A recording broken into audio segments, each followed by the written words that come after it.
BJP अध्यक्ष नितिन नवीन का आज यूपी दौरा। कई संगठनात्मक कार्यक्रमों में करेंगे शिरकत। मंत्री सांसद एमएलसी के साथ बैठक भी करेंगे नितिन नवीन। पाकिस्तान में बड़ा हादसा, खाई में गिरी बस, 40 की मौत, 8 लोग घायल।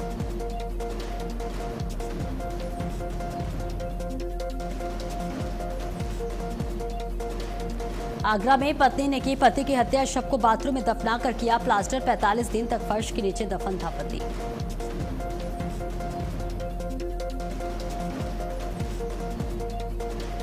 उत्तराखंड में तेज बारिश से जनजीवन अस्त व्यस्त, कई इलाकों में बारिश से हाल बेहाल, सरकार ने शुरू की तैयारी।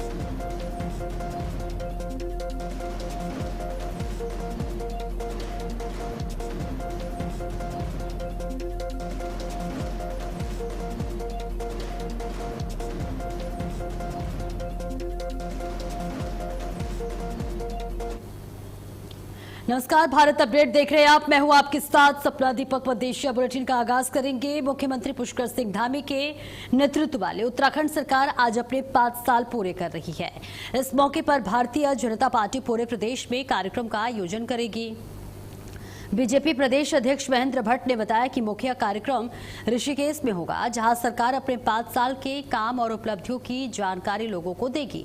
इस दिन सरकार जन जन की सरकार जनता के द्वारा अभियान के दूसरे चरण की भी शुरुआत करेगी और इसके साथ ही इसका उद्देश्य उन लोगों तक सरकारी योजनाओं का लाभ पहुंचाना है जो अब तक इससे वंचित रहे हैं। प्रदेश के सभी जिलों में भी कार्यक्रम होंगे जिनमें सरकार के विकास कार्यों और जन कल्याणकारी योजनाओं की जानकारी दी जाएगी। पार्टी का कहना है कि इन कार्यक्रमों के जरिए सरकार अपने पिछले 5 साल के काम के साथ साथ आगे के विकास योजनाओं की भी जनता के सामने रखेगी।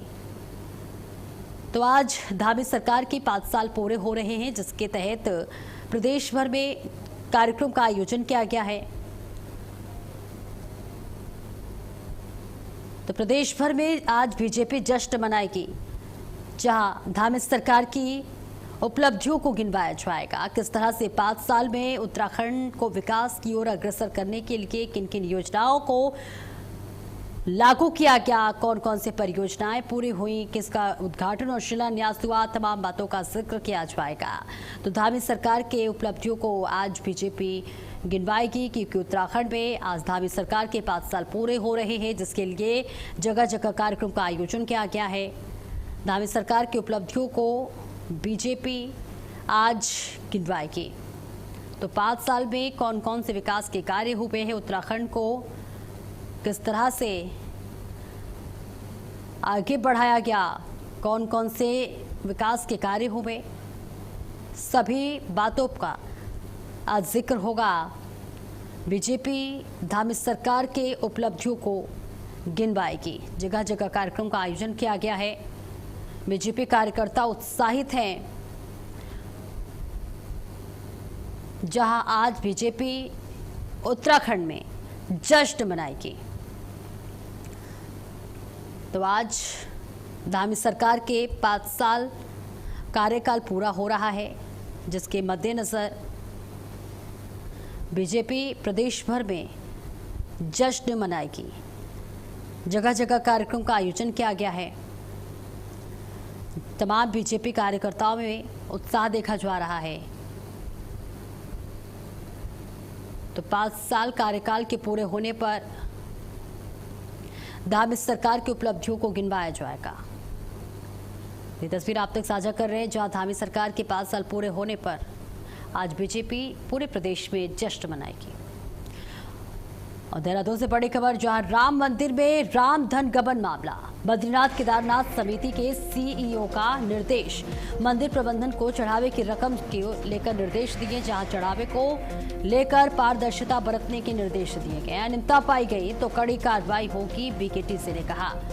और इसके साथ ही रकम को और सामान को उसका विवरण रखा जाएगा। बड़ी खबर इस वक्त आप तक पहुंचा रहे, मंदिर प्रबंधन को चढ़ावे की रकम को लेकर निर्देश दिए गए हैं। चढ़ावे को लेकर पारदर्शिता बरतने के दिशा निर्देश दिए गए हैं। अनियमितता अगर पाई गई तो कड़ी कार्रवाई होगी। बीकेटीसी ने ये साफ निर्देश दिया है। तो बड़ी खबर आप तक पहुंचा रहे बद्रीनाथ केदारनाथ समिति के सीईओ का ये कड़ा निर्देश। मंदिर प्रबंधन को चढ़ावे को लेकर सीईओ ने कड़ा निर्देश दिया, जहां उन्होंने बताया कि किसी भी प्रकार की कोई भी अनियमितता होती है तो कार्रवाई होगी, किसी भी तरह की अनियमितता बर्दाश्त नहीं की जाएगी। जहां चढ़ावे मामले में सीईओ का ये बड़ा और कड़ा निर्देश सामने आया है, ये तस्वीर आप तक साझा कर रहे हैं। बीकेटीसी ने कहा कि किसी भी तरह की कोई भी अगर अनियमितता पाई जाती है तो कड़ी कार्रवाई की जाएगी। तो सीईओ का ये बड़ा बयान सामने आया है, रकम और सामान का विवरण रखा जाए, बीकेटीसी ने साफ निर्देश दिया है। और राष्ट्रीय राजमार्ग के रॉन्ग साइड से आ रहे तेज रफ्तार कैंटर ने बाइक को जोरदार टक्कर मार दी। यह हादसा गोरा पड़ाव क्षेत्र में हुआ, जिसमें टक्कर के बाद बाइक में आग लग गई और वे पूरी तरह से जलकर खाक हो गई। इस हादसे में एक व्यक्ति की मौके पर ही मौत हो गई, जबकि उसका दोस्त गंभीर रूप से घायल हो गया। शुरुआती जांच में रॉन्ग साइड ड्राइविंग को हादसे का मुख्य वजह माना जा रहा है। तो कैंटर ने बाइक को जोरदार टक्कर मार दी, जिसके बाद बाइक में आग लग गई। सड़क हादसे में एक युवक की मौत की भी खबर सामने आ रही है।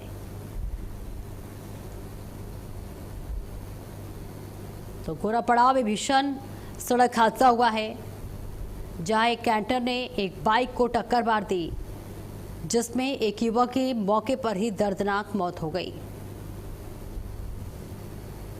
टक्कर के बाद बाइक में आग लग गई। बताया जा रहा है कि रॉन्ग साइड ड्राइविंग को लेकर ये हादसा हुआ था। और देहरादून में मुख्यमंत्री पुष्कर सिंह धामी ने यूपी पीएससी परीक्षा 2024 में चयनित अभ्यर्थियों को नियुक्ति पत्र वितरित किए। इस कार्यक्रम के दौरान कुल 187 अभ्यर्थियों को नियुक्ति पत्र दिया गया। विभिन्न विभाग में सरकारी नौकरी के लिए नियुक्ति पत्र प्रदान किए गए। मुख्यमंत्री ने सभी चयनित युवाओं को बधाई दी और कहा कि ये उनकी कड़ी मेहनत और लगन का परिणाम है। उन्होंने युवाओं को ईमानदारी और समर्पण के साथ अपने कर्तव्यों का पालन करने की सलाह दी। इस खास मौके पर कई अभ्यर्थियों और उनके परिजनों में खुशी का माहौल देखने को मिला। तो 187 अभ्यर्थियों को नियुक्ति पत्र दिया गया है। यूके पीएससी परीक्षा में चयनित अभ्यर्थियों को नियुक्ति पत्र मिला है। मुख्यमंत्री पुष्कर सिंह धामी ने तमाम अभ्यर्थियों को नियुक्ति पत्र बांटे। 2024 में चयनित अभ्यर्थियों को नियुक्ति पत्र बांटे गए हैं। 187 अभ्यर्थियों को ये मौका मिला है, जहां मुख्यमंत्री पुष्कर सिंह धामी ने 187 अभ्यर्थियों को नियुक्ति पत्र बांटे हैं। 2024 में चयनित अभ्यर्थी हैं ये, जिन्हें मुख्यमंत्री पुष्कर सिंह धामी ने नियुक्ति पत्र दिया। यूके पीएससी परीक्षा में चयनित अभ्यर्थियों को नियुक्ति पत्र दिया गया है। तमाम जो युवा थे वो उत्साहित नजर आए नियुक्ति पत्र के बाद से, जिसकी तस्वीर आप तक साझा कर रहे हैं।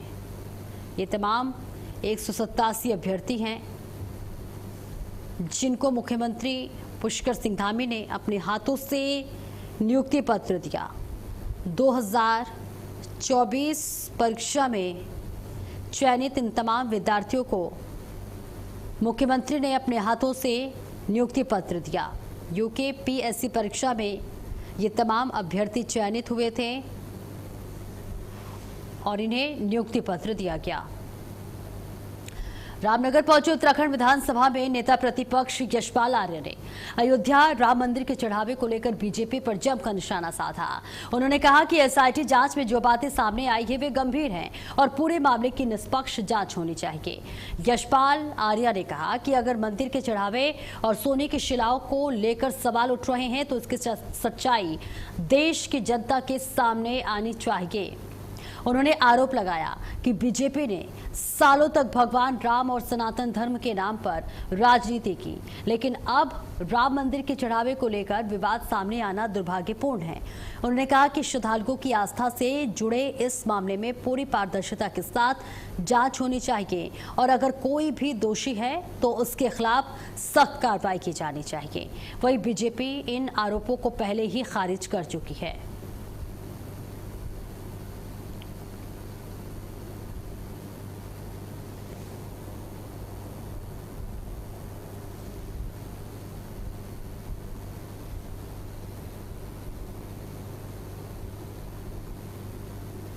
तो नेता प्रतिपक्ष ने बीजेपी से जवाब मांगा है।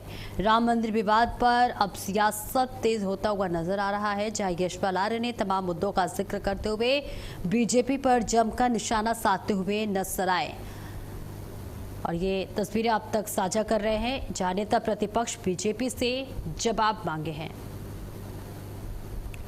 और खटीमा उप जिला चिकित्सालय की बदहाल स्वास्थ्य व्यवस्था को लेकर कांग्रेस कार्यकर्ताओं ने अस्पताल परिसर में धरना देकर विरोध प्रदर्शन किया।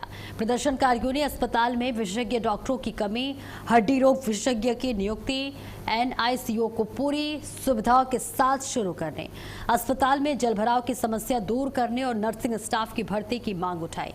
कांग्रेस नेताओं का कहना है कि 100 बेड के इस अस्पताल में डॉक्टरों की भारी कमी है, जिससे मरीजों को इलाज के लिए दूसरे शहरों में जाना पड़ रहा है। उनका आरोप है कि विशेषज्ञ डॉक्टरों की कमी के कारण अस्पताल केवल रेफर सेंटर बनकर रह गया है। प्रदर्शनकारियों ने सरकार से जल्द सभी खाली पद भरने और अस्पताल की व्यवस्था सुधारने की मांग की है। साथ ही चेतावनी दी है कि यदि जल्द कार्रवाई नहीं हुई तो आंदोलन और तेज किया जाएगा।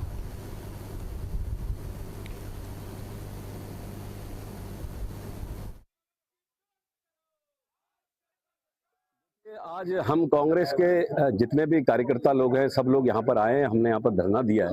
जिस प्रकार से ये जो खटीमा का सरकारी अस्पताल है, ये जिले का उप जिला अस्पताल है और यहाँ पर तुरंत आनन फानन में 60 डॉक्टरों का ट्रांसफर कर दिया गया है और उसके बदले में अभी यहाँ पर देखिए फिजिशियन यहाँ पर नहीं है, यहाँ पर हड्डी वाले डॉक्टर की कमी है। इन तमाम समस्याओं को लेकर आज इन डॉक्टरों के अभाव से और तमाम डॉक्टरों के यहाँ खटीमा में जो डॉक्टरों का अभाव है, उससे जनता जो है बहुत परेशान है। जनता को प्राइवेट हॉस्पिटलों में जाना पड़ रहा है, जिससे उनको वहां पर फीस जो है बहुत अत्यधिक मात्रा में देनी पड़ रही है। दवाइयों का खर्चा उनका बहुत ज्यादा बढ़ चुका है।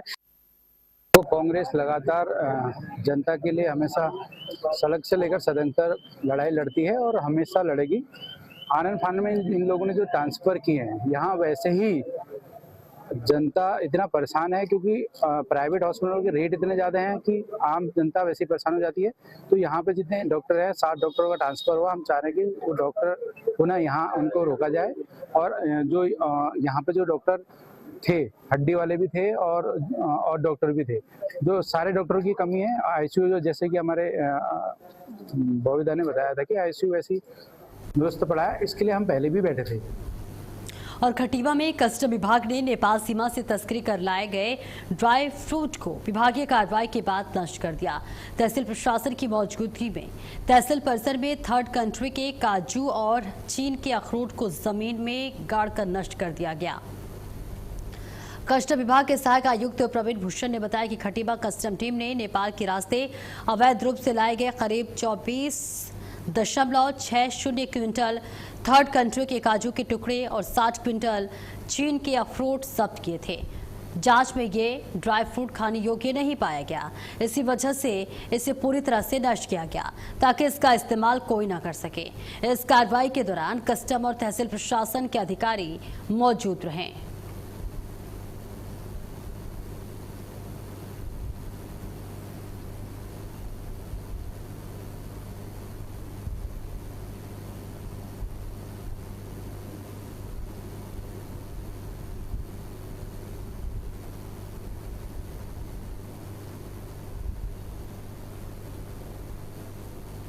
तो कस्टम ने जब्त कर लिए ड्राई फ्रूट, उसको नष्ट कर दिया गया। बताया जा रहा है कि थर्ड कंट्री से इसको लाया गया था, जिसके बाद इसे चेक किया गया, जांच की गई तो पता चला ये खाने योग्य नहीं है। इस वजह से इसे नष्ट कर दिया गया। तो ड्राई फ्रूट को कस्टम ने जब्त कर इसे नष्ट कर दिया है। सीमा पर और तस्करी पर यह बड़ी कार्रवाई की गई है, जहां कई क्विंटल अखरोट और काजू मंगाए गए थे नेपाल से, इसके साथ ही चीन से भी, जिसके बाद इसकी गुणवत्ता की जांच की गई। इसमें जो हम लोगों ने सीज किया था, इसमें लगभग 2460 किलो हम लोगों ने काजू का टुकड़ा किया था। बहुत छोटा छोटा टुकड़ा था, जो कि थर्ड कंट्री गुड्स था और ये नेपाल के रास्ते ऑफ रूट से आ रहा था। तो इसको हमारी खटीमा की सीएमपीयू टीम ने सीज किया था। और इसके बाद इसमें 60 किलो अखरोट भी था चाइनीज ओरिजिन का, जिसको भी सीज किया गया और उसके बाद पूरा प्रोसीजर करके इसको ऑब्सोल्यूट कॉन्फिस्केशन किया गया गुड्स का। और उसके बाद में इसका डिस्ट्रक्शन का प्रोसेस होता है, जिसमें कि इसको इस प्रकार से डिस्ट्रक्शन किया जाता है कि इसका दोबारा से रीयूज ना हो पाए, कोई इसको दोबारा से इस्तेमाल ना कर पाए। तो इसी प्रोसेस के तहत एक पूरी टीम बनाई जाती है और उनकी निगरानी में इसका डिस्ट्रक्शन किया जाता है। और उत्तराखंड परिवहन निगम के काशीपुर रोडवेज डिपो में कर्मचारियों को कर्मयोगी पोर्टल ऐप का प्रशिक्षण दिया गया। क्षेत्रीय प्रबंधक कार्यालय के काठगोदाम से आए टीम ने कर्मचारियों को ऐप की जानकारी दी और उनके मोबाइल में इसे इंस्टॉल भी कराया गया। एजीएम वित्त मनोज दुर्गापाल ने बताया कि इस ऐप के जरिए कर्मचारियों को अलग अलग प्रशिक्षण पाठ्यक्रम पूरे करने होंगे, जिससे उनकी कार्य क्षमता और जानकारी बढ़ेगी। टीम ने यह भी देखा कि किन कर्मचारियों ने ऐप डाउनलोड नहीं किया है और जिनके मोबाइल में ऐप नहीं था, उनके फोन में मौके पर ही ऐप इंस्टॉल कराया गया। इससे पहले हल्द्वानी, काठगोदाम और रुद्रपुर डिपो में भी कर्मयोगी पोर्टल ऐप शुरू किया जा चुका है।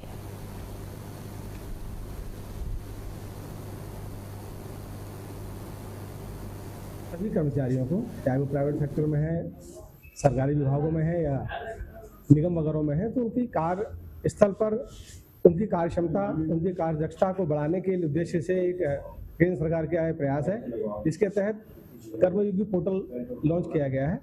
तो सभी कर्मचारियों को इसमें पोर्टल अपने फ़ोन में इसका जो प्ले स्टोर से डाउनलोड करके उसमें कोर्सेज करने हैं। उसमें क्या है कि कई तरह के कोर्स हैं, तो हम इसी उससे यहाँ आए थे, इसी उद्देश्य से आए थे कि काशीपुर डिपो में कितने कर्मचारियों द्वारा अभी तक ये किया गया है, तो जिनके द्वारा नहीं किया गया उनको हम करा करके दिखा। कई बार ऐसा संज्ञान में आया है कि जो घोड़ा खच्चर के संचालक हैं, जो स्वामी हैं, वो घोड़े खच्चर को चलाने के लिए हॉकर्स को हायर करते हैं और इन हॉकर्स के द्वारा जो तीर्थयात्री हैं उनके साथ अच्छा व्यवहार नहीं किया जा रहा है। ऐसे में एक निर्देश जारी। और चलिए आगे बढ़ते हैं। केदारनाथ धाम यात्रा के दौरान घोड़ा खच्चर संचालन को लेकर राज्य जिला प्रशासन ने सख्ती बढ़ा दी है। जिलाधिकारी विशाल मिश्रा ने कहा कि बिना पंजीकरण के किसी भी व्यक्ति को यात्रा मार्ग पर घोड़ा खच्चर चलाने की अनुमति नहीं होगी। उन्होंने बताया कि कुछ यात्रियों ने घोड़ा खच्चर संचालकों और हॉकरों के गलत व्यवहार की शिकायत की है, जिन पर कार्रवाई भी की गई है। प्रशासन ने सभी संचालकों को अपने साथ काम करने वाले हर हॉकर का पंजीकरण कराना अनिवार्य किया है। बिना पंजीकरण के संचालन करने वालों के खिलाफ ब्लैक लिस्टिंग, जुर्माना और कानूनी कार्रवाई की जाएगी। जिलाधिकारी ने सभी से यात्रियों के साथ अच्छा व्यवहार करने और केदारनाथ यात्रा की गरिमा बनाए रखने की अपील की है।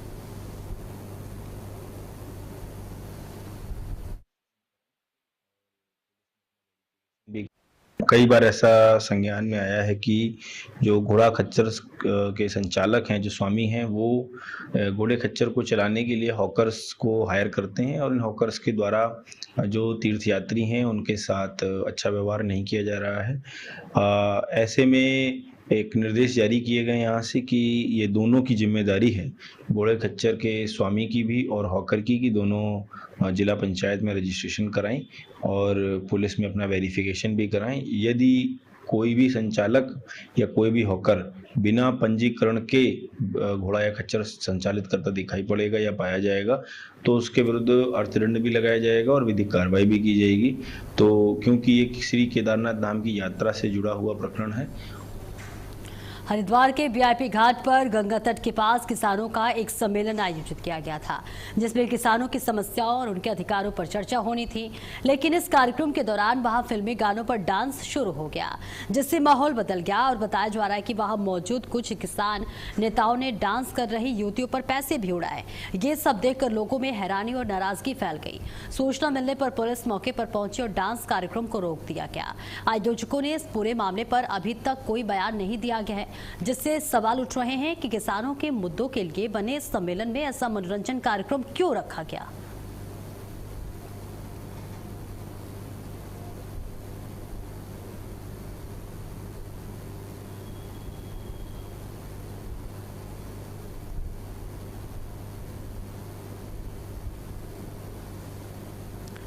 तो देखिए तस्वीर आप तक साझा कर रहे हैं, जहां पर एक मनोरंजन कार्यक्रम का आयोजन किया गया, जिसके बाद अब कई सवाल यहाँ उठते हुए नजर आ रहे हैं। जहां किसानों के मुद्दों के लिए बने इस सम्मेलन में ऐसा मनोरंजन कार्यक्रम में क्यों रखा गया, इसलिए कई सवाल उठते हुए यहाँ नजर आ रहे हैं। इस पूरे मामले में आयोजकों ने अभी तक कोई भी बयान नहीं दिया है, उनसे पूछताछ की जा रही है। तो किसान सम्मेलन मनोरंजन का मंच बनता हुआ नजर आया। मॉनसून को देखते हुए पर्यटन विभाग ने ऋषिकेश में गंगा नदी में होने वाली रिवर राफ्टिंग पर रोक लगा दी है। 1 जुलाई से कोडग्याला, मरीन ड्राइव, शिवपुरी, ब्रह्मपुरी और क्लब हाउस से राफ्टिंग का संचालन बंद कर दिया गया है। हर साल बारिश के मौसम में सुरक्षा के कारणों से ये फैसला लिया जाता है। अब मॉनसून खत्म होने के बाद 1 सितंबर से गंगा में दोबारा रिवर राफ्टिंग शुरू की जाएगी। तो बारिश को देखते हुए राफ्टिंग को बंद कर दिया गया है और हर साल की भांति इस साल भी मॉनसून से पहले राफ्टिंग पर रोक लगा दी गई है और जब मॉनसून खत्म होगा फिर दोबारा इसका संचालन किया जाएगा। अल्मोड़ा के जागेश्वर धाम में 16 जुलाई से शुरू होने वाले श्रावणी मेले की तैयारियां तेज हो गई हैं। मेले को लेकर जिलाधिकारी अंशुल सिंह ने अधिकारियों के साथ समीक्षा बैठक की और सभी व्यवस्थाएं समय पर पूरी करने के निर्देश दिए। उन्होंने कहा कि पिछले साल मेले में करीब 1 लाख श्रद्धालु पहुंचे थे, जबकि इस बार इससे भी ज्यादा लोगों के आने की उम्मीद है।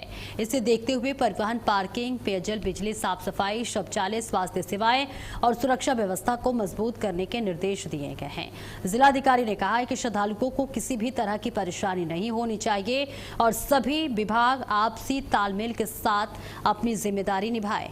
यह भी कहा गया कि जागेश्वर धाम आस्था के साथ साथ पर्यटन और स्थानीय लोगों की आजीविका का भी महत्वपूर्ण केंद्र है, इसलिए मेले का सफल आयोजन सभी की जिम्मेदारी है। तो डीएम ने तैयारियों की समीक्षा की है।